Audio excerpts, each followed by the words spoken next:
बाना जी कोई नहीं ना आओ कोई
कप्तान साहब, आज मनोहर लाल खट्टर जी का केंद्रीय मंत्री, उनका जन्मदिन है, जगह जगह कैंप लगाए जा रहे हैं, क्या कहेंगे? मनोहर लाल जी का 71वां जन्मदिवस है और पूरे हरियाणा में ही पार्टी के कार्यकर्ता और उनके जो शुभचिंतक हैं सभी अलग अलग तरह से उसको मना रहे हैं। कहीं रक्तदान शिविर लगाया जा रहा है, कहीं पौधारोपण है, कहीं गौशालाओं में सेवा की जा रही है। अलग अलग तरीके से लोग उनका जन्मदिन मना रहे हैं। उसमें से हमने यहाँ जो है रक्तदान शिविर लगाया है और 71 यूनिट का हमने टारगेट रखा है 71वें जन्मदिन पे, और सब व्यवस्थित चल रहा है और बहुत अच्छा चल रहा है। तो आप जो आपके साथी यहाँ पहुँचे हैं, क्या मैसेज आप दे रहे हैं? कुछ नहीं, उन्हीं के रास्ते पे चलो, ईमानदारी से चलो, जन सेवा करो, करप्शन से दूर रहो, और जो एक नई नीति आई है पिछले सालों में, जो मनोहर लाल जी की देन है, बिना खर्ची बिना पर्ची, उसका अनुसरण करो, पढ़ाई लिखाई करो, पढ़ोगे तो आप आगे बढ़ोगे। अपने क्षेत्र में तो लाइब्रेरियाँ काफ़ी हैं और सुधार भी हुआ है पिछले दिनों में। बस ये नशे से दूर रहो और अच्छे से पढ़ो, सिफारिश अब चल नहीं किसी की, इसलिए पढ़ाई करोगे तो आगे बढ़ोगे। कप्तान साहब, आपको ओलंपिक हरियाणा का प्रधान बनाया गया है, क्या आपकी प्राथमिकताएं हैं, क्या आपको कमियां नजर आए हैं, क्या सुधार लोग देखने को मिलेगा आने वाले समय में? सुधार आपको देखने को मिल रहा है। आपके चोपटा ब्लॉक में सबसे ज़्यादा नर्सरी आई हैं। छोटा सा गांव है रायपुर, उस गांव में 2 नर्सरी आई हैं। जमाल में 3 नर्सरी हैं। इस तरह से टोटल 9 नर्सरी हमारे पास आई हैं। ये सुधार ही है, आज से पहले ऐसा नहीं हो पाता था। ग्रामीण क्षेत्र को आगे बढ़ाएंगे।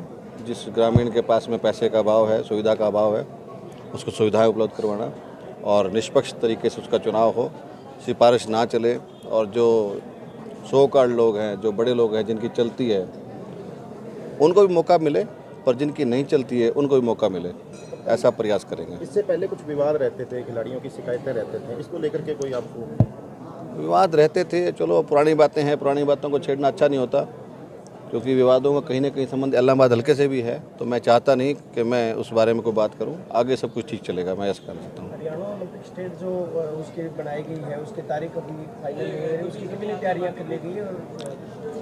हरियाणा गेम्स हरियाणा गेम्स 14-15 साल से नहीं हो पा रहे हैं। अभी हमने उसकी तैयारियां शुरू कर रहे हैं, उसका सर्वे चल रहा है हमारा। 30 मई तक हम इस पोजीशन में होंगे कि हमें निर्णय ले पाएंगे आपस में। हमारा ये पब्लिक नहीं होगा, हमारी एसोसिएशन आपस में ये सोच पाएगी कि हम स्टेट गेम्स कब कराने की पोजीशन में रहेंगे।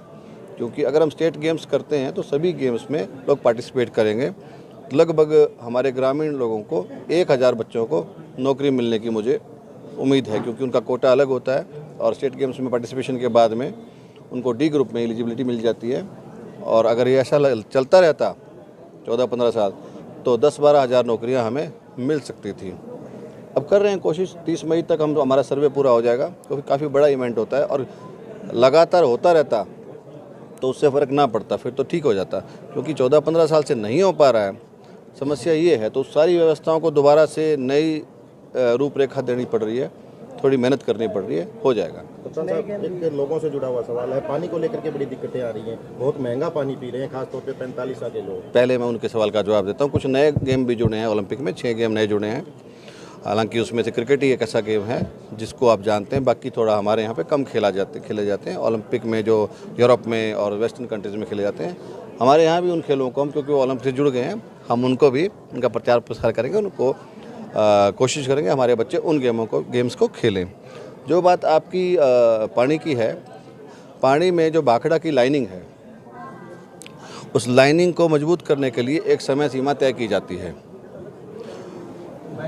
उसको मजबूती के लिए टाइम से हर समय पे, अगर आज बाखड़ा में फुल पानी छोड़ भी दिया जाता तो भी मुझे लगता है कि बाखड़ा कहीं ना कहीं से टूट जाती। हमने जो समय की डिमांड की थी पंजाब से, उस वक्त पंजाब ने हमें अलाउ नहीं किया।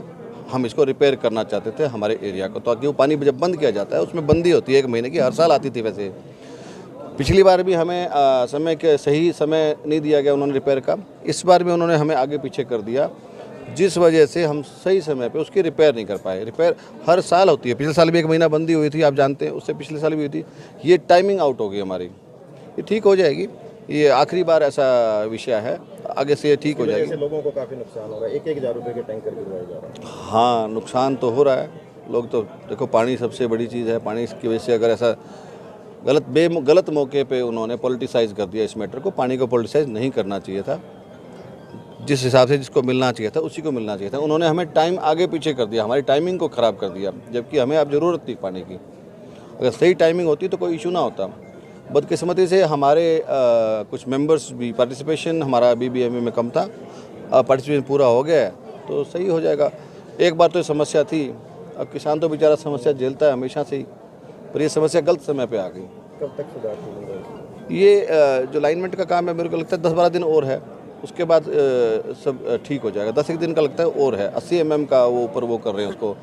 ये अक्सर होता है, राज कनाल में भी होता है, लेकिन राजस्थान कनाल वाले जो लोग हैं थोड़ा व्यवस्थित कर लेते हैं, वो टुकड़ों में बांट लेते हैं। और जो जैसे उदाहरण के तौर पे 10-20 किलोमीटर या 100 किलोमीटर की उन्होंने ठीक करनी है तो 2-2 किलोमीटर के पैच 50 ठेकेदारों को दे देते हैं, अलग अलग डिवाइड कर देते हैं, तो काम थोड़ा तेज़ी से हो जाता है, बुर्जी वाइज बांट लेते हैं।